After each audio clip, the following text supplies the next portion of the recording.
Merci beaucoup, Monsieur le ministre, et évidemment, merci beaucoup, Mesdames et Messieurs de la presse, pour votre intérêt continu. En effet, je vous remercie sincèrement d'être présents aujourd'hui. Nous nous trouvons à un moment charnière pour notre pays. Comme vous le savez, le 27 juin dernier, à Washington, nous avons signé un accord de paix historique avec la République du Rwanda, et ce, sous la médiation des États-Unis d'Amérique.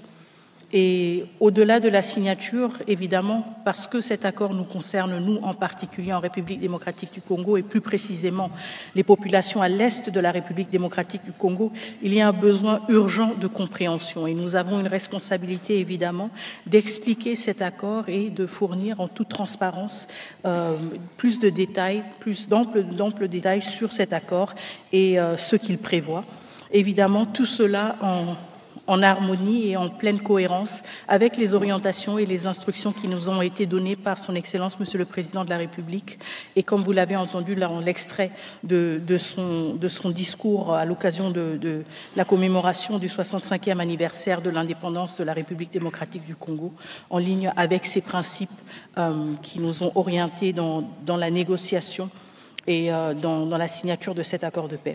Alors juste pour vous rappeler un peu l'historique et le chemin qui a été parcouru et qui a conduit à la signature de cet engagement, comme vous le savez tous, le tout a commencé le 25 avril dernier à Washington, D.C., quand nous avions la signature de la déclaration des principes entre la République démocratique du Congo et le Rwanda, étape qui a été justement signée par les deux ministres des Affaires étrangères respectifs, et ensuite qui a été suivi d'une série de négociations et de pourparlers au niveau de nos experts techniques qui ont effectué une série de rencontres à Washington et sous d'autres formats.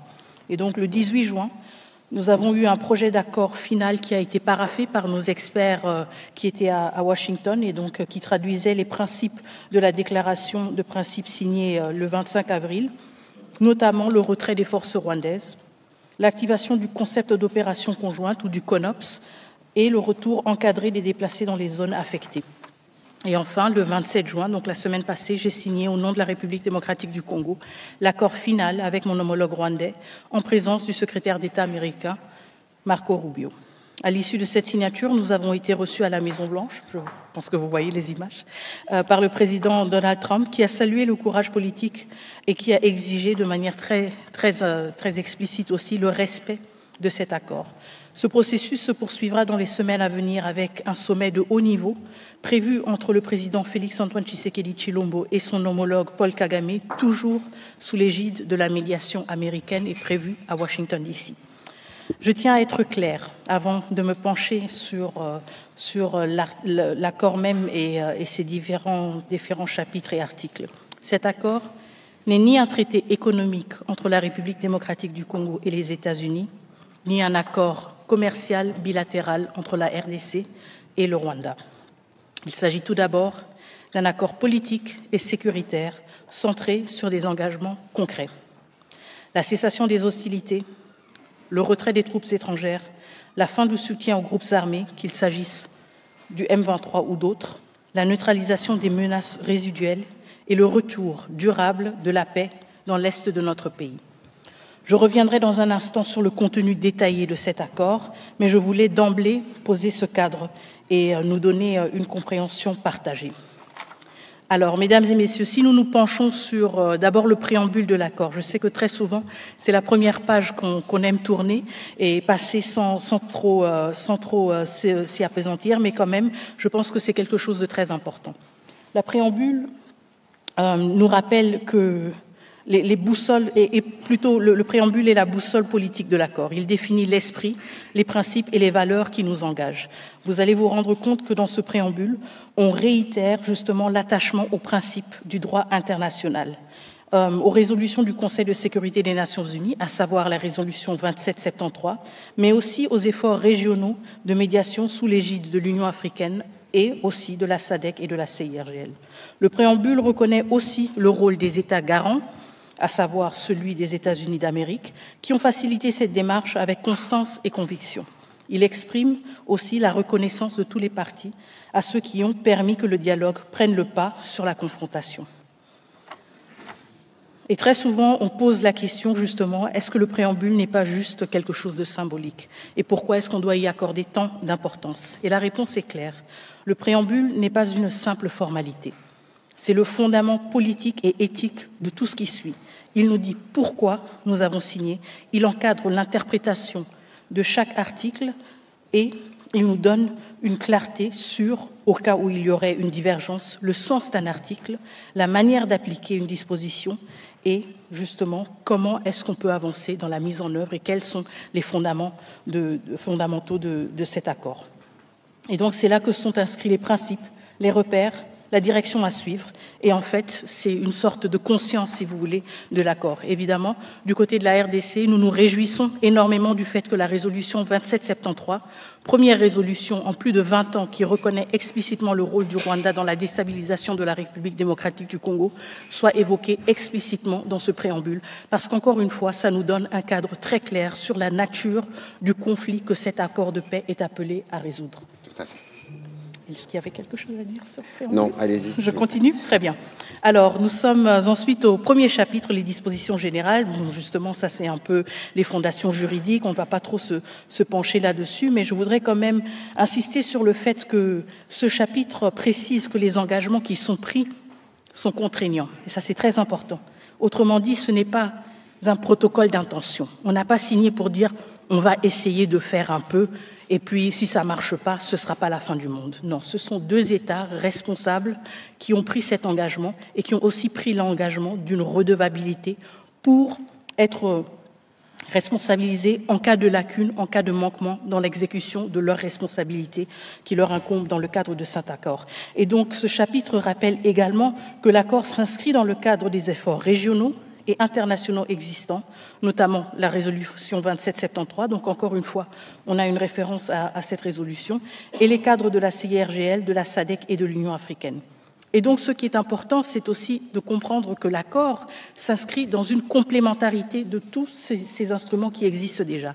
Il n'est pas là pour dire que la CIRGL ne compte plus, il n'est pas là pour dire que tout ce qui a été fait sous l'égide de l'Union africaine, la SADC ou l'AEAC ne compte plus, mais il vient se greffer à ces efforts et s'inscrit dans une logique de complémentarité et contribue justement à renforcer, à structurer et à contribuer aussi aux efforts communs qui ont déjà été amorcés dans le cadre d'un souci d'une stabilisation durable de la région des Grands Lacs. Ce qui est important aussi dans ce chapitre, c'est qu'il précise que la mise en œuvre de l'accord devra respecter la souveraineté pleine et entière de chaque État. Et je pense que ça, c'est une question à laquelle nous tenons énormément en République démocratique du Congo. Je sais qu'il y a eu beaucoup de préoccupations sur cet accord. Il y a eu beaucoup d'interprétations aussi erronées ou un peu simplifiées de l'accord. Et je pense qu'il est très important justement de voir que dès le début, l'accord ne met pas du tout en question la primeur de la question justement de l'intégrité territoriale. Et il introduit aussi un autre principe fondamental, la progressivité dans l'application et la réciprocité des efforts. Et ça, c'est aussi quelque chose de très important. On entend souvent dire que c'est seulement la RDC qui doit fournir des efforts ou c'est seulement la RDC qui a de telle et telle responsabilité, mais on se rend compte en fait qu'il y a une concomitance des efforts, mais il y a aussi un effort ou un devoir de réciprocité entre toutes les parties prenantes et signataires de cet accord. Et donc, je pense que de là découle aussi une question où la réponse à la question qu'on a souvent, est-ce que cet accord a une vraie force obligatoire? Est-ce qu'il est vraiment contraignant? Comme je l'ai dit, il est justement contraignant et c'est dit explicitement dans ce chapitre, mais aussi il faut reconnaître qu'au-delà de l'aspect de la contrainte juridique, il ne faut pas non plus sous-estimer la pression politique, la pression médiatique et diplomatique que cet accord nous donne, et donc la possibilité aussi de nous assurer de sa mise en œuvre à travers d'autres leviers, y compris les leviers diplomatiques et aussi médiatiques, raison pour laquelle il est pour nous de grand intérêt de nous assurer que notre opinion publique se familiarise avec cet accord et se l'approprie justement parce qu'il y a plusieurs leviers pour nous assurer qu'il est mis en œuvre. Avant d'aller au deuxième chapitre, je tiens à rappeler que sur ces premiers chapitres qui parlent de l'intégrité territoriale et de l'interdiction des hostilités, les principes sont énoncés de manière claire et les parties conviennent Ça veut dire que nous, République démocratique du Congo et le Rwanda, on a dit dans cet accord qu'il est hors des questions de violer l'intégrité des territoires des uns comme des autres, c'est ce que disent le point 1 et les points 2, et on convient que dorénavant, les parties conviennent que les différends seront réglés par des processus établis par des présents accords. En d'autres termes, on s'organise pour que plus jamais, s'il y a des problèmes, qu'on se tire dessus, mais que nous allons. Voilà plus ou moins ces premiers chapitres qui vient sceller ce qui a toujours été pour nous une ligne rouge à ne pas franchir, l'intégrité territoriale de la RDC, pas un seul centimètre. Vous pouvez progresser pour le deuxième chapitre. Et donc justement, cela clarifie que dès le début, ces principes sont reconnus et montrent aussi à quel point nous nous sommes investis pour le fait qu'ils soient inclus de manière systématique à travers l'accord. Quand nous nous penchons sur le deuxième chapitre, la cessation des hostilités et le retrait des troupes étrangères, évidemment, nous abordons ici le cœur même de l'accord. À la fin des combats, le retrait ordonné, vérifié et complet des troupes rwandaises du territoire congolais, mais aussi la fin du prétexte de l'activisme continu des FDLR à travers la mise en œuvre du CONOPS. Donc ici, je voudrais justement d'abord me pencher sur la question de la cessation immédiate des hostilités. L'accord engage les deux parties à cesser immédiatement et sans condition toute forme d'hostilité armée, qu'elle soit directe ou indirecte. Et cela concerne plus précisément les affrontements entre forces régulières, mais aussi l'usage de groupes armés supplétifs, et donc là, nous parlons notamment du M23, les frappes, les incursions ou les menaces transfrontalières, ainsi que tout soutien logistique, financier ou politique à des entités armées opérant en territoire congolais. Les parties s'engagent également à s'abstenir de toute déclaration publique susceptible de raviver les tensions et à privilégier la communication via les canaux prévus par l'accord. Et donc, évidemment, nous nous inscrivons dans cette logique, justement, d'une sensibilisation sur l'accord, mais pas d'une instrumentalisation politique de l'accord, parce que, justement, ceci nuirait à l'effort d'une pacification et une cessation des hostilités, non seulement les hostilités armées, mais même, si vous voulez, dans les discours politiques. Ensuite, l'accord prévoit aussi que le Rwanda retire l'ensemble de ses forces armées dans le contexte de la mise en œuvre du CONOPS. Comme vous le savez, ou comme certains d'entre vous s'en souviennent encore peut-être, le CONOPS avait été signé en octobre 2024 dans le cadre du processus de Luanda, et c'était un outil d'exécution concret qui avait été élaboré par les services de renseignement respectifs des deux pays. Et donc le CONOPS fixe les modalités techniques précises du retrait des forces armées rwandaises. Il est composé d'un calendrier structuré en 3 phases de 30 jours, avec des jalons clairs à respecter. Il prévoit aussi une cartographie officielle des zones occupées, l'établissement de corridors de retrait et une vérification conjointe, justement, de ce retrait à travers des patrouilles mixtes congolaises et internationales, ainsi que la remise à l'issue de chaque phase d'un rapport certifié au mécanisme conjoint de coordination de la sécurité. Évidemment, simultanément à ce désengagement des forces armées rwandaises, le CONOPS prévoit aussi la neutralisation des FDLR. Et donc, un des points essentiels de ce chapitre est justement le retrait, non seulement le retrait des troupes rwandaises, mais justement la neutralisation des FDLR. La neutralisation des FDLR veut dire que dans le contexte actuel, le CONOPS prévoit une série d'activités pour mettre fin à la présence et à l'activisme des FDLR dans le territoire de la République démocratique du Congo. Il prévoit tout d'abord une phase de sensibilisation pour donner aux FDLR l'occasion et l'opportunité de reddition pacifique et prévoit ensuite des mesures avec un séquençage prévu plus contraignante pour s'assurer que cette menace soit éradiquée de manière définitive et mettre fin justement à cette question récurrente pendant les derniers 30 années des FDLR. Avant que vous ne puissiez progresser, je rappelle juste pour ceux qui nous suivent que le CONOPS, c'est un document opérationnel.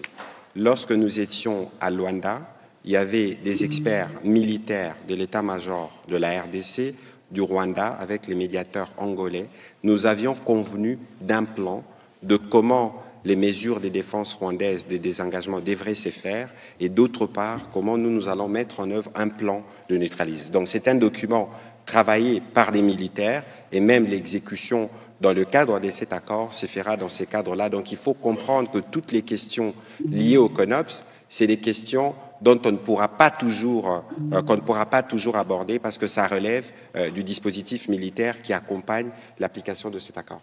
Je vous en prie, Madame la Ministre. Merci. Mais ce qui est très important à retenir, c'est justement le caractère simultané ou concomitant du CONOPS et de l'exécution de ces deux piliers, à savoir le désengagement des forces d'une part et de l'autre part la neutralisation des FDLR. Donc l'un ne peut pas aller sans l'autre et aucune, si vous voulez, des préoccupations sécuritaires légitimes de chacun des deux pays ne peut être secondaire à l'autre et c'est pour cela que ce CONOPS a un caractère de concomitance qui est très important. Un aspect aussi que j'ai déjà effleuré brièvement, c'est la mise en place d'un mécanisme conjoint de coordination de la sécurité, justement une structure qui sera mise en place pour s'assurer de la bonne mise en œuvre de ce CONOPS, une structure hybride, si vous voulez, avec des représentants de la République démocratique du Congo, des représentants du Rwanda, mais aussi des participants ou des représentants de pays tierces qui vont donc assurer aussi une objectivité et avoir peut-être parfois un rôle d'arbitrage, mais de cette manière contribuer à ce que ce mécanisme soit en mesure d'évaluer et de suivre la mise en œuvre effective de ce CONOPS et évidemment soulever des carences ou des lacunes dans la mise en œuvre de certains aspects du CONOPS. Madame la ministre d'État, c'est un point important parce que si vous avez lu l'accord, dès qu'on l'a signé, devait produire ses effets. Je pense que l'une des premières tâches à laquelle vous travaillez actuellement et qui va permettre la mise en œuvre de cet accord, c'est justement la création de ces mécanismes. Tout à fait. Tout à fait, c'est une des priorités. Encore une fois, ceux qui se souviennent du processus de Luanda vont se souvenir aussi du mécanisme de vérification conjoint ad hoc renforcé. Bon, peut-être que je ne me souviens pas exactement du nom, mais vous vous souvenez certainement du principe et de la structure. Et donc, c'est quelque chose de similaire, encore une fois, avec des représentants des deux pays, mais aussi des parties tierces qui vont nous permettre justement d'avoir un minimum d'objectivité et un consensus sur des questions qui parfois peuvent être épineuses, mais qui seront extrêmement nécessaires. Lorsque vous parlez des parties tierces, dans les cadres de cet accord, on peut être précis, il s'agit des États-Unis, des Qataris, de l'Union africaine et possiblement d'autres partenaires techniques étrangers. Je vous en prie. Oui. Merci beaucoup. Parfait. Alors maintenant, on progresse au chapitre 3. Donc le chapitre 2 se penchait plutôt sur les questions État-État. Le chapitre 3 parle de démobilisation, de désarmement, démobilisation et traitement des groupes armés nationaux. Et donc là, on est dans un champ différent. Et ce chapitre aborde donc une autre dimension essentielle de la paix durable, et à savoir la question des groupes armés congolais. Il est très important de lever immédiatement une confusion que certains discours semblent entretenir de manière délibérée ou pas. Le désengagement des groupes armés nationaux ne se substitue pas au retrait de forces étrangères. Donc il s'agit de deux chapitres différents et le premier chapitre dont nous avons parlé, le précédent, parle justement des forces armées rwandaises et de leur retrait. Celui-ci parle des groupes armés. Les deux questions sont traitées dans l'accord. Il n'y a pas un groupe, si vous voulez, qui est exclu. Les deux questions sont traitées à juste titre, mais évidemment avec la spécificité nécessaire que chacun de ces groupes requiert. Donc, quand il s'agit du désengagement des groupes armés nationaux, il faut surtout donc revenir sur le fait que le désarmement est obligatoire pour tous les groupes armés congolaises. L'accord prévoit que les groupes armés congolais qui opèrent sur le territoire national doivent être désarmés, démobilisés et cantonnés sans délai. Comme vous le savez tous, nous avons le PDDRCS qui est en fait le cadre prévu par l'État congolais, justement le cadre institutionnel, le programme prévu par l'État congolais pour donner des perspectives aux ex-combattants des groupes armés. Cela comprend, quand on parle de groupes armés, évidemment les groupes actifs dans les zones anciennement ou actuellement sous contrôle du M23, les groupes dits d'autodéfense et tout mouvement prétendant représenter une revendication communautaire par la voie des armes. Quand on parle du désarmement, on parle aussi d'un désarmement suivi d'une sélection stricte en cas d'une réintégration conditionnelle. Et donc ici, il y a aussi une rupture très importante avec des pratiques qu'on a vues par le passé, à savoir des pratiques d'intégration généralisée, d'effectifs de groupes armés. De brassage et des mixages. Justement. Et nous ne sommes pas dans cette logique. nous sommes justement dans une logique où les ex-combattants de groupes armés qui auraient peut-être l'intention ou le souhait d'être intégrés dans les forces armées ou les forces de sécurité doivent répondre à des critères stricts. On doit s'assurer justement, tout d'abord, de leur nationalité congolaise, évidemment aussi de leur non-implication dans des crimes graves, et d'autres critères, évidemment, qui vont être appliqués. Mais je pense que l'aspect clé ici, c'est le fait, justement, qu'on ait un catalogue, si vous voulez, de critères qui nous assure que toute intégration répond à des leçons que nous avons appris et tirées du passé et qui nous protègent, nous, mais aussi qui protègent nos institutions d'être affaiblies de l'intérieur en intégrant sans discrimination et de manière ouverte et sans filtre des individus issus de groupes armés qui pourraient justement, suite à leur rôle dans les groupes armés différents, avoir été complices ou eux-mêmes auteurs de violations graves. Ça veut dire que c'est un processus de vetting. Tout à fait. Ce ne sera pas un brassage, un mixage des groupes, non, mais ça se fera de manière individuelle. Tout à fait. On regardera les dossiers de chacun. Si vous êtes coupable de crime, si vous n'êtes pas physiquement apte, ou s'il y a des soupçons ou d'autres éléments, vous ne pourrez ni intégrer l'armée, ni intégrer la police. En effet.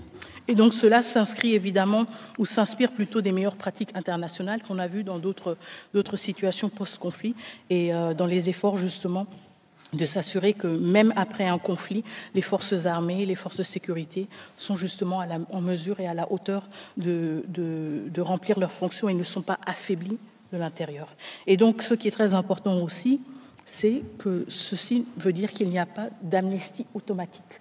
Ça ne veut pas dire que dans le cadre d'un accord de paix, tout est oublié et tout est passé. Et je pense que ça, c'est quelque chose de très important aussi, l'aspect de la redevabilité, même s'il n'est pas, et je suis sûre qu'il y aura des questions à ce sujet, même s'il n'est pas ancré de manière individuelle, il est très important, quand on lit l'accord, de voir qu'il y a justement de manière transversale cette considération-là, et cette considération qu'on ne peut pas rebâtir une société et ses institutions sans pour autant avoir un aspect de redevabilité, de responsabilité et tirer les leçons du passé, que ce soit le passé lointain, parce que nous l'avons vu avec le brassage et le mixage, ou le passé très récent, parce que nous l'avons vu avec le comportement de certains individus. Je vais procéder maintenant avec le prochain chapitre, s'il n'y a pas de questions de votre... Ok, très bien. Parfait. C'est juste deux points justement, et je sais qu'il y a beaucoup de questions du côté des journalistes, donc on va essayer quand même d'accélérer. Le chapitre 4 touche sur la question des déplacés et des réfugiés dans la région, disons. Alors, quand on parle de réfugiés, évidemment, on parle de personnes qui ont traversé les frontières internationales. C'est pour cela que je dis dans la région. Les Congolais qui se trouvent au Rwanda, tout comme les Rwandais qui se trouvent en RDC. Et évidemment, les déplacés internes qui ont fui et qui sont restés sur le territoire national, mais qui ne sont plus dans leur communauté habituelle. Et donc, ce qui est très important ici, c'est que ce chapitre qui concerne justement la prise en charge humaine et sécuritaire des personnes déplacées est ancré aussi sur un autre processus important, à savoir le processus tripartite. Le processus tripartite, c'est un dispositif de coordination qui réunit la République démocratique du Congo, le HCR, donc le Haut Commissariat des Nations Unies pour les réfugiés, et le Rwanda comme deuxième pays. Et donc, la tripartite assure, en fait, à travers ces trois acteurs, une planification concertée, un accompagnement complet et un suivi régulier de la question des réfugiés, de leur retour, de leur bien-être, etc., et ce, selon les normes internationales. Et donc, là, on est dans un cadre très précis qui veut dire aussi que tous les membres de cette tripartite ont une redevabilité par rapport à leur comportement vis-à-vis des réfugiés respectifs.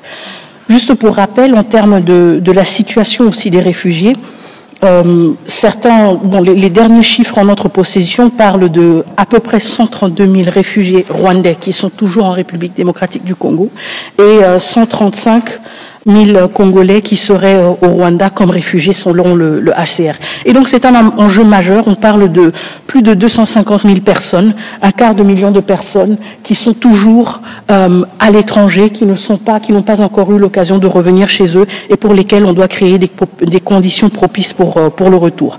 Et donc ce sera donc une priorité de cet accord aussi, de s'assurer que tout retour se fasse dans le cadre de cette tripartite.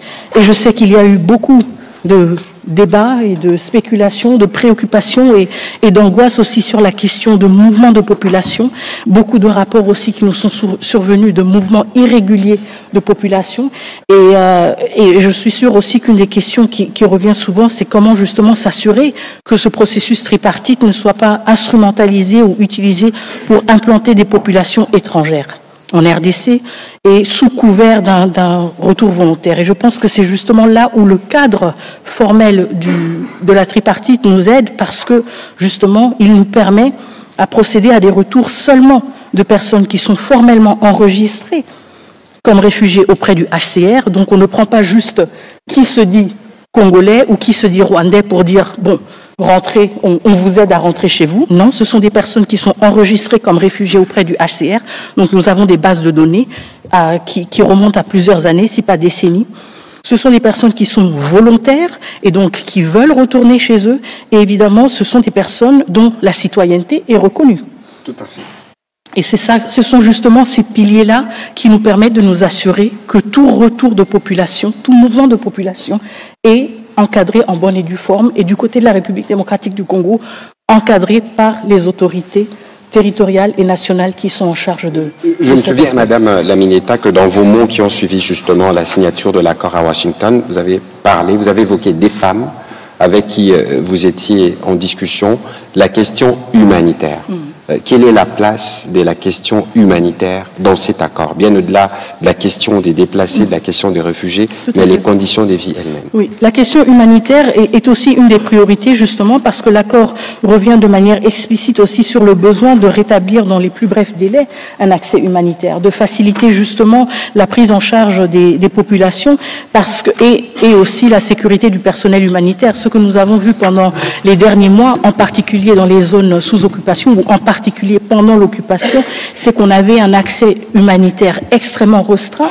On avait des populations qui n'avaient pas accès ou qui ne pouvaient pas être assistées. Nous avons eu des infrastructures logistiques et tout un accès logistique qui a été complètement saboté. Et donc l'aspect clé aussi dans ce chapitre, c'est justement de voir comment s'assurer que l'accès humanitaire est rétabli et comment les parties s'engagent à faciliter la libre circulation des civils, y compris des humanitaires, pour justement assurer aussi un plus grand respect du droit international humanitaire, y compris dans le cadre de la mise en œuvre de l'accord. Et ça, c'est un aspect très important parce que ça veut dire que les deux parties sont conscientes du fait que jusqu'à présent, dans les zones occupées en particulier, l'accès humanitaire n'a pas été facile, n'a pas été assuré, et numéro 2, le droit humanitaire international n'a pas nécessairement été respecté. Quand il s'agit du 5e chapitre, on parle surtout du mécanisme conjoint de coordination de la sécurité. Celui-là, je l'ai déjà brièvement évoqué, donc je ne vais pas trop me pencher sur cette question, mais encore une fois, comme je l'avais évoqué, c'est un mécanisme qui est mis en place pour assurer le suivi sur terrain, pas le suivi à partir de Washington, de Kinshasa ou de Kigali. Non, non, c'est le suivi sur terrain de la mise en œuvre de certains aspects de l'accord, à savoir le CONOPS. Et ce mécanisme conjoint a donc la responsabilité d'être mis en place et de lancer dans un délai de 30 jours à compter de l'entrée en vigueur de l'accord, donc du 27 juin, et justement qui doit fonctionner uniquement conformément aux conditions arrêtées entre les parties. Et ce mécanisme conjoint crée justement des procédures très claires sur comment le mécanisme va élaborer aussi ses rapports pour s'assurer aussi de la transparence et de l'ampleur et la portée des opérations dont j'ai parlé, à savoir les opérations de désengagement de force, tout comme les opérations de neutralisation des FDLR. Le mécanisme conjoint de coordination de la sécurité est régi par les principes suivants. Tout d'abord, et le plan de mise en œuvre est à l'annexe de l'accord, la fin irréversible et vérifiable du soutien de l'État aux FDLR et aux groupes armés associés, et l'interdiction totale de tout soutien matériel, logistique, financier ou autre, qu'il soit national ou étranger à ces derniers. Un engagement à identifier, évaluer, localiser et neutraliser, conformément aux dispositions pertinentes du plan harmonisé de neutralisation des FDLR et de désengagement des forces, levée de mesures défensives par le Rwanda du 31 octobre découlant du processus de Luanda, et un engagement à s'appuyer sur les accords de coopération bilatérale en matière de sécurité, la protection des civils et le respect du droit international humanitaire. Donc ce mécanisme, comme je le disais, est prévu comme, si vous voulez, un mécanisme de suivi sur place pour s'assurer de la bonne mise en œuvre de cet accord, à commencer par le CONOPS, mais aussi des aspects comme, par exemple, le respect du droit international humanitaire. Ce qui est aussi prévu dans le cadre de ce mécanisme, si je ne me trompe pas, c'est une collaboration avec la MONUSCO, qui est un acteur clé dans la zone, et justement, et aussi le fait que les parties peuvent justement solliciter l'appui de la MONUSCO, mais aussi d'autres soutiens multilatéraux qui peuvent contribuer à la bonne exécution de l'accord et justement au fonctionnement du mécanisme conjoint. Tout à fait. Tout à fait. Alors, on va passer sur, je pense, le chapitre du cadre d'intégration économique régionale. Tout à fait.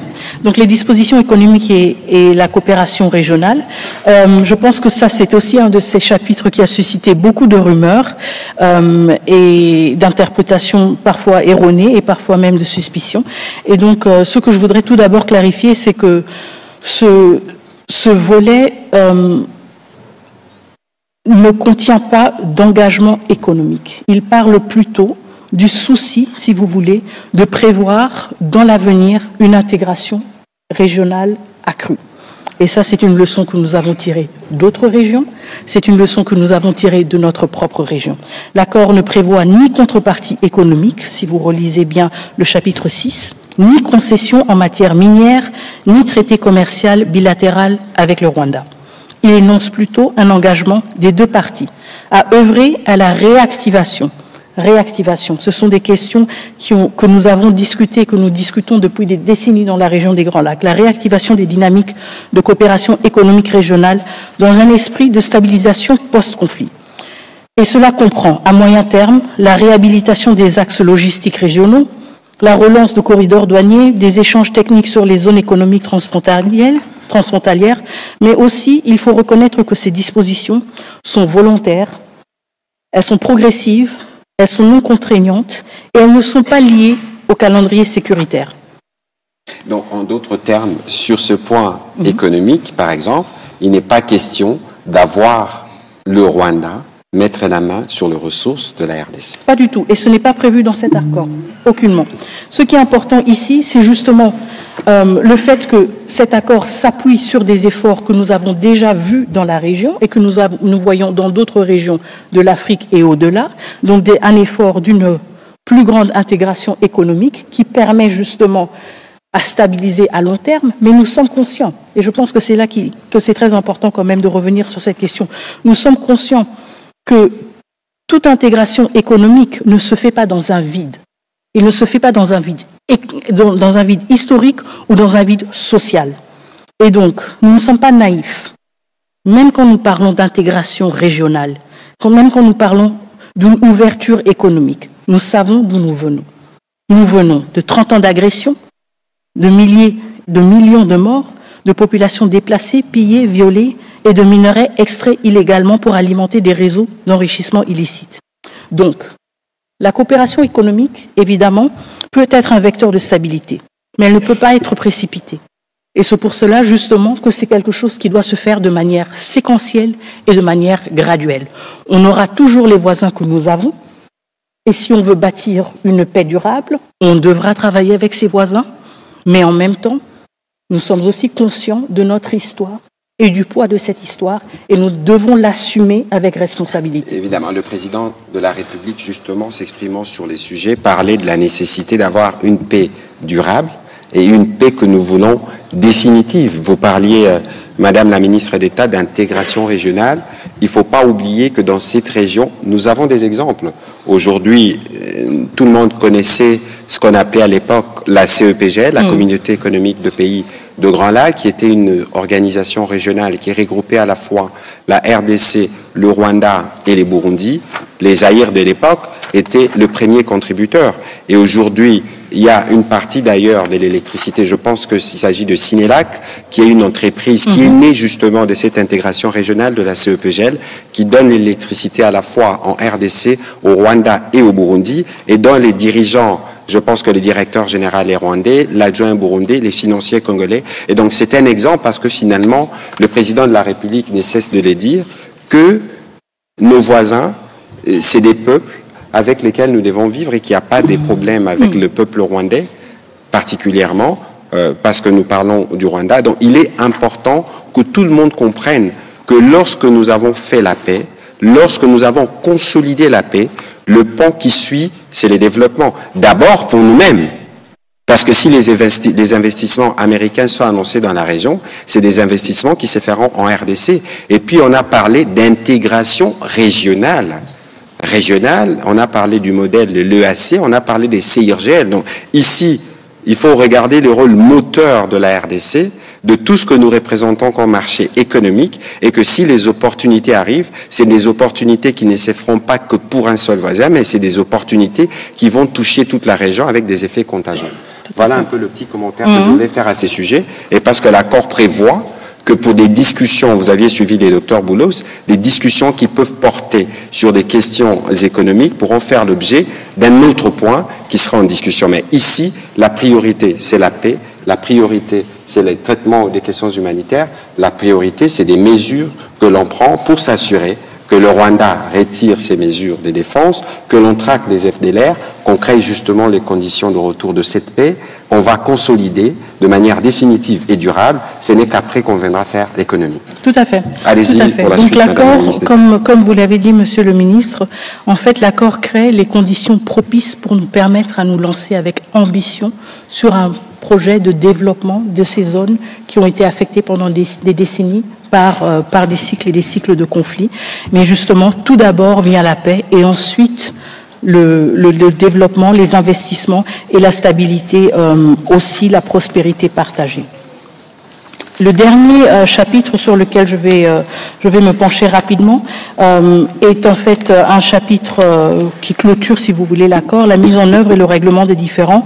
Ici, je voudrais souligner le fait que ce chapitre prévoit la mise en place d'un comité de surveillance conjointe composé d'abord des parties signataires, évidemment, mais aussi du facilitateur de l'Union africaine, du Qatar et des États-Unis. Et donc, ça veut dire que nous avons à deux niveaux un suivi de l'accord. Nous avons au niveau très opérationnel et au niveau du terrain le comité conjoint de sécurité, de la sécurité, mais ensuite nous avons aussi à un niveau politique, à un niveau plus élevé justement, un comité de surveillance conjointe qui permet aussi à soulever certaines questions et à vider certaines questions. Madame la ministre, tout de suite, les gens ont besoin de connaître la nuance. Comité conjoint de sécurité, le petit comité, son rôle, c'est quoi concrètement? Oui, son rôle concrètement, par exemple, c'est si on dit dans le cadre du désengagement des forces, il est prévu que dans la période de jour X à jour, de jour Y à jour X, il y ait un tel mouvement hors de la RDC. Ce comité ou cette structure, ce mécanisme a pour responsabilité de pouvoir suivre ces mouvements. Qui sont les États-Unis? Oui, tout à fait. Les États-Unis, la RDC, le Rwanda et possiblement aussi des partenaires étrangers et l'Union africaine aussi. Et l'Union africaine est donc comme un peu des garants de l'effectivité. Mais ça, c'est au niveau du terrain. Donc si on dit, OK, nous sommes à Saké et à Saké, il y a tel et tel effectif parce que ce comité aura aussi la responsabilité d'établir, si vous voulez, un état de lieu. Alors, si on sait qu'il y a ce nombre d'effectifs et que c'est la prochaine zone à partir de laquelle il doit y avoir un déplacement, ce comité doit être en mesure de confirmer ou d'infirmer le fait que cette opération-là a eu bel et bien lieu. Évidemment, ce comité ensuite a un lien automatique, si vous voulez, au niveau supérieur, à savoir le niveau politique où nous avons le comité de surveillance conjointe, qui est aussi une plateforme à travers laquelle les différends peuvent être réglés. Tout à fait. Et donc, ça nous permet aussi, justement, de soulever certaines questions qui ont des répercussions ou qui se manifestent au niveau du terrain, au niveau très concret, à un niveau politique plus élevé, de les contextualiser et de trouver, justement, des solutions et des solutions à ces problèmes respectifs. Très bien. Alors peut-être rapidement, Madame la ministre d'État, est-ce que sur les annexes, parce qu'on a parlé du préambule, on a parlé des 7 articles, je pense, et nous sommes revenus sur les grands axes de chaque point de l'accord. Pour ceux qui nous suivent et pour les journalistes présents, c'est un exercice particulier où nous voulons faire un peu de pédagogie pour que vous puissiez vous rendre compte que tous les détails ont été étudiés dans les compromis qui ont été trouvés pour voir que nous sommes assurés en amont, nous avons pris des précautions de sorte que cet accord puisse nous donner les résultats escomptés, à savoir l'ouverture, en tout cas une voie pour le retour effectif de la paix. L'accord comprenait les préambules, je rappelle, résolution 2773, charte de l'Union africaine qui parle de l'intégrité des frontières et de leur inviolabilité. Maintenant, dans les documents qui suivent, l'annexe, il y a le CONOPS, on en a parlé, document élaboré par les états-majors des forces depuis le processus de Luanda, mais aussi, Madame la ministre d'État, les éléments que vous pouvez rajouter. Tout à fait. Et donc, tout comme l'accord même, les annexes sont aussi disponibles, et donc j'invite tout le monde aussi de se familiariser avec ces annexes. Donc, au-delà du CONOPS qui est repris dans son intégralité, l'annexe se penche aussi sur la question du mécanisme conjoint de coordination de la sécurité dont nous avons déjà parlé assez amplement. Donc, il parle de la composition de ce mécanisme, il parle aussi de la mission et des capacités de ce mécanisme. Donc, alors, les parties, par exemple, conviennent que la mission du mécanisme est d'identifier, d'évaluer, de localiser les FDLR, les groupes affiliés, afin de permettre la neutralisation des FDLR, mais aussi, ils conviennent que le mécanisme est habilité à surveiller, évaluer la mise en œuvre du CONOPS, qui a ces 2 éléments, à savoir la neutralisation des FDLR et le désengagement des forces, procéder à des échanges de renseignements et d'informations entre les parties aux fins de mise en œuvre du présent accord et du CONOPS, parce qu'évidemment, c'est le renseignement qui est au cœur de toutes ces questions. Si on parle de désengagement, on doit avoir des éléments, on doit savoir quels éléments sont ou quels effectifs sont positionnés à quel endroit. Même chose avec les effectifs résiduels des FDLR. Quels sont ces effectifs et où est-ce qu'ils sont situés? Et donc, l'élément de l'échange des renseignements est au cœur aussi de ce mécanisme qui doit lui permettre justement de vérifier toutes les informations, les données et activités justement liées à la mise en œuvre du CONOPS et de ces 2 piliers respectifs. Le mécanisme détermine aussi la portée géographique de ces activités en fonction des conditions sur le terrain et dans le plein respect de l'intégrité territoriale et de la souveraineté. Et donc, évidemment, ce mécanisme est prévu justement opérer dans les zones où nous avons ces 2 préoccupations qui se concentrent de manière très palpable, à savoir le désengagement des forces, mais aussi la question des FDLR. Et donc, il est clé que ce mécanisme, pour être opérationnel, puisse se rendre sur le terrain, puisse justement aussi vérifier concrètement et de manière tangible les réalités qui caractérisent le terrain et le contexte respectif. Voilà, je pense que sur l'accord, nous avons dit l'essentiel. Peut-être qu'on va, sauf si vous avez un point particulier, mais je voudrais donner la parole, en tout cas pour les 20 minutes qui suivent, aux professionnels des médias pour apporter des éléments d'éclairage. Ici, nous sommes dans un exercice de redevabilité, mais surtout un exercice de transparence. L'accord, il est public. L'exhortation, c'est que tout le monde doit lire l'accord.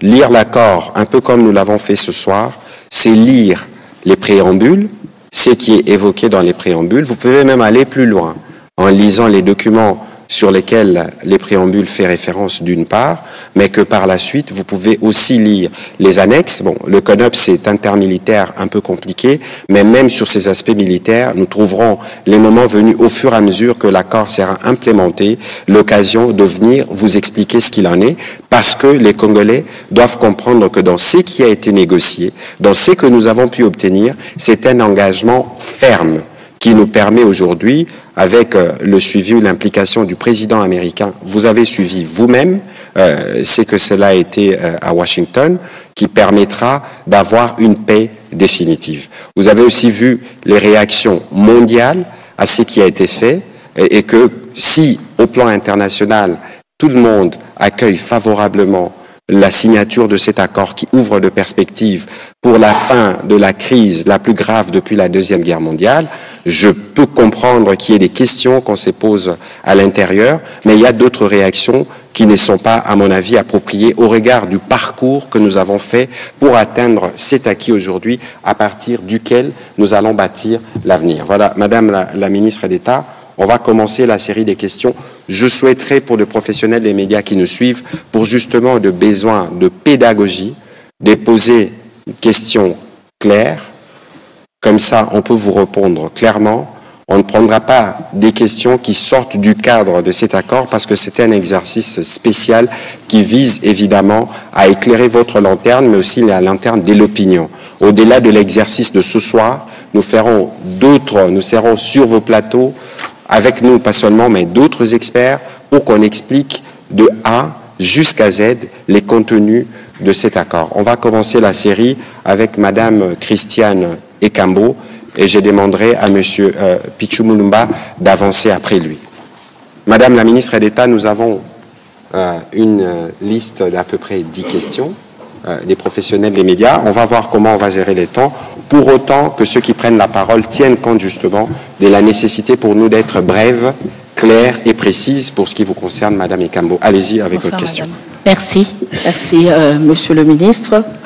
Madame, j'ai 2 questions, mais avant toute chose, permettez-moi Madame la ministre d'État, de vous signaler, de vous dire ici que vous faites la fierté des femmes congolaises. En tout cas, nous profitons de ce micro pour vous féliciter pour cette réussite. Vous avez pu réussir là où bon nombre de vos collègues ont marqué le pas. En tout cas, une fois de plus, félicitations pour la signature de cet accord. Pour la première question, 30 années de guerre, 30 années d'atrocité, même le président américain a signalé les atrocités de cette guerre en utilisant même les mots que vous connaissez. Et aujourd'hui, que peuvent attendre ces femmes violées, tous ces déplacés qui n'ont plus de racines, des ressources, des familles dispersées? Vous avez parlé de 135 000 Congolais qui sont au Rwanda et dans l'ensemble à peu près des 150 personnes à l'étranger. Ça, c'est pour la question humanitaire. Dans le préambule et même dans les annexes, Madame, vous parlez de l'accord. S'il vous plaît, je ne dérogerai pas. Donc allez-y rapidement, mais oui, je ne dérogerai pas. Je voudrais dire ici, on ne sent pas, qu'est-ce que vous pouvez nous dire, les échéances qui ont été données, c'est-à-dire les chronogrammes, à partir du moment où on a signé l'accord, qu'est-ce qu'on fait, les obligations de chaque partie, et puis le mécanisme de suivi. Vous avez parlé un peu du le cadre conjoint, les mécanismes conjoints, mais vous voulez vraiment nous expliquer les chronogrammes, c'est-à-dire quand est-ce qu'on commence, quelles sont les obligations de chaque partie. Tout à fait. Parfait. Excellent. Merci beaucoup pour ces 2 questions extrêmement pertinentes. Et évidemment, je vais commencer avec la première, c'est celle qui nous tient le plus à cœur, c'est évidemment la situation de nos compatriotes dans les zones sous occupation et leur attente légitime et tout à fait compréhensible que leur situation se change rapidement. Et ça veut dire que nous faisons face à de grandes attentes quand il s'agit de la mise en œuvre de cet accord. Et quelles sont les attentes que les survivants et les compatriotes que nous avons dans les zones occupées peuvent avoir? Comme je le disais, l'accord est un accord de paix qui entérine donc aussi le retour de l'autorité légitime de l'État congolais dans les zones occupées. Ce retour nous permettra, nous, en tant que gouvernement congolais, que ce soit le gouvernement central de Kinshasa ou le gouvernement provincial du Nord et du Sud Kivu, de justement répondre à ces attentes de nos populations. Cela veut dire que les questions de retour de déplacés, que ce soit des réfugiés ou des déplacés internes auront une interface légitime pour justement interagir avec nos acteurs ou nos partenaires humanitaires différents qui vont faciliter les retours dans les zones ou dans les communautés d'origine de ces personnes déplacées. Cela voudra aussi dire que nous pourrons, avec des efforts concentrés sur ces zones affectées par ces années d'occupation, ou plutôt ces mois d'occupation, nous permettre justement d'injecter des ressources, de concentrer nos efforts justement sur la réhabilitation, sur la prise en charge de ces populations dans des domaines différents, à savoir les domaines de la santé, à savoir les domaines de l'éducation. C'est un retour de l'État congolais aux côtés des populations qui, pendant ces derniers mois, étaient livrées justement à des forces qui occupaient avec violence et avec force le territoire souverain de la République démocratique du Congo. Et donc, quand on se projette dans l'avenir dans l'avenir imminent de cet accord, c'est justement de cela qu'il s'agit. Le retour de l'État congolais aux côtés des populations civiles congolaises. La deuxième question que vous avez posée, c'est une question aussi tout à fait légitime, justement, quelles sont les prochaines étapes, quelles sont les prochaines échéances, et j'en ai déjà parlé, le mécanisme conjoint de la sécurité est prévu d'être mis en place 30 jours après la signature de l'accord.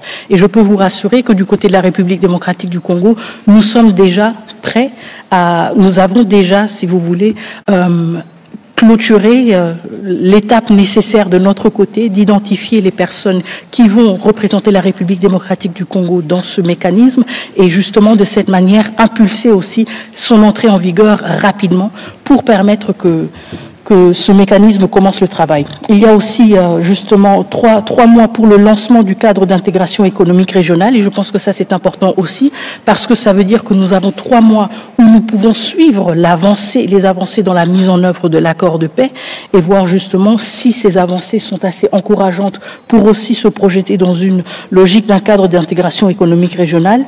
Et nous avons aussi 45 jours pour la tenue de la première réunion du comité de surveillance conjointe. Donc des jalons quand même assez clairs qui nous permettent à faire un suivi, que ce soit au niveau du terrain ou que ce soit au niveau politique un peu plus élevé ou plus stratégique, de voir où est-ce qu'on en est avec la mise en œuvre de cet accord. Voilà. Très bien. On va prendre la question de Pichu Mulumba. Je vais demander à Daniel Michombero et à M. Israël Mutombo de s'approcher du micro pour les prochaines questions. Merci beaucoup, Monsieur le ministre, pour la parole. Madame la ministre d'État, j'ai juste 2 petites préoccupations. La première, c'est que n'y a-t-il pas une ambiguïté concernant la présence des FDLR dans cet accord? On sait que depuis 30 ans, la présence des FDLR sur le sol congolais constitue la justification constante des agressions militaires du Rwanda en RDC. L'accord prévoit-il une évaluation indépendante de la réalité et de la menace qui représenterait encore les FDLR maintenant et après leur neutralisation? La deuxième préoccupation concerne la question humanitaire. Le gouvernement a récemment dénoncé la transplantation des populations étrangères dans des zones occupées. Comment le retour des déplacés sera-t-il organisé si ces espaces de vie sont occupés par d'autres populations? Que prévoit l'accord à ce sujet? Alors, la première question sur la question des FDLR, en effet, cela fait près de 30 ans que ce prétexte est recyclé. Et réchauffé à toute sauce. Et justement, c'est la raison pour laquelle il est dans l'accord, parce qu'on veut y mettre fin. On veut mettre fin à cet accord, à ce prétexte récurrent d'une présence et d'une menace soi-disant des FDLR. Si tel est le cas, eh bien justement, nous avons un accord qui prévoit dans son CONOPS des étapes très claires, bien définies sur comment on va mettre fin à cette menace, mais aussi justement à travers le CONOPS et à travers la mise en place du mécanisme dont j'ai parlé de conjoint de sécurité, la possibilité d'évaluer l'envergure de cette menace. On ne peut pas juste dire qu'on va lancer des opérations de neutralisation sans avoir un point de départ et un objectif. Et donc, l'avantage ici, c'est que nous prenons cette question qui a été utilisée pendant plusieurs années pour dire, si c'est le cas, nous allons y mettre fin une bonne fois pour toutes. Pour y mettre fin, nous devons savoir à combien sont-ils, quelle est la menace qu'ils représentent. Et ensuite, on s'attaque au problème à travers des approches différentes et appropriées. Et ensuite, on peut dire, voilà, objectif atteint. Et je pense que c'est ce qui est très important, le fait qu'on dit, qu'on aille au-delà, si vous voulez, de la rhétorique et des discours contradictoires et qu'on dise, Très bien, on met fin à cette question une bonne fois pour toutes. Tout comme on met aussi fin à la question de la présence des troupes rwandaises en République démocratique du Congo qui n'y ont rien perdu. Et je pense que c'est l'aspect clé de cet accord, le fait qu'il se concentre sur les questions qui bloquent le plus. La question qui bloque du côté de la République démocratique du Congo, tout à fait légitime, les troupes rwandaises n'ont rien perdu sur notre territoire, elles doivent rentrer chez elles. Question qui bloque du côté du Rwanda, apparemment, malgré le fait qu'ils ont une armée performante, malgré le fait que c'est le 4e pays contributeur de troupes de missions de maintien, dans les missions de maintien de la paix, c'est apparemment la menace des FDLR. C'est une menace? Très bien, on va y mettre fin. Et je pense que c'est ce qui est très important, le fait que cet accord se concentre sur ces 2 points-là et nous aide à les élaguer. Mais aussi, comme vous l'avez dit, la question humanitaire est reprise dans l'accord et la question justement des implantations de population est une question sur laquelle nous avons reçu beaucoup de rapports pendant cette période d'occupation et qui a été suivie de près au niveau du vice-premier ministre, ministre de l'Intérieur, évidemment, parce que cela relève de son ressort. Et c'est pour cela que nous poussons pour cet accord. C'est pour cela que nous sommes impatients de voir sa mise en œuvre et d'y contribuer. Parce qu'à travers cet accord, nous aurons un cadre très clair pour justement réglementer et nous assurer que tout retour et tout mouvement de population à travers les frontières respecte justement les normes internationales et tout pour nous permettre justement d'éviter qu'il y ait dans les phases de retour, qu'il y ait dans les communautés de retour des conflits quand des populations qui ont dû se déplacer veulent regagner leur communauté d'origine et se trouvent peut-être confrontées à d'autres réalités inattendues. En même temps, évidemment, cela va de pair avec le retour de l'autorité de l'État et à savoir le rôle aussi de l'autorité de l'État aux différents niveaux d'être un arbitre justement en cas de ce genre de conflit pour en éviter justement l'exacerbation. Alors, si je peux me permettre un petit commentaire, si vous lisez les CONOPS donnent un peu des détails sur comment on va traiter la question des FDLR. Il y a une dimension de sensibilisation, mais il y a aussi une dimension de leur retour au Rwanda et de leur intégration, parce que c'est des Rwandais. Et sur la question humanitaire, mais vous savez, on ne peut pas faire un retour de réfugiés, un retour de déplacés dans des parties du pays où ça tire encore. Il faut un minimum de sérénité, un minimum de paix. C'est ce que cet accord va apporter, parce que cet accord, dès qu'il commencera à produire ses effets, il y aura un retour progressif de l'administration, et c'est cette administration qui sera en mesure de s'assurer que les populations, lorsqu'elles vont retourner, qu'elles retournent dans des conditions de sécurité, parce que les retours des déplacés comme des réfugiés, c'est fait aussi sur la base volontaire. Et donc il y a des points qui sont, de notre point de vue, très cruciaux et sur lesquels nous faisons un suivi particulièrement étroit.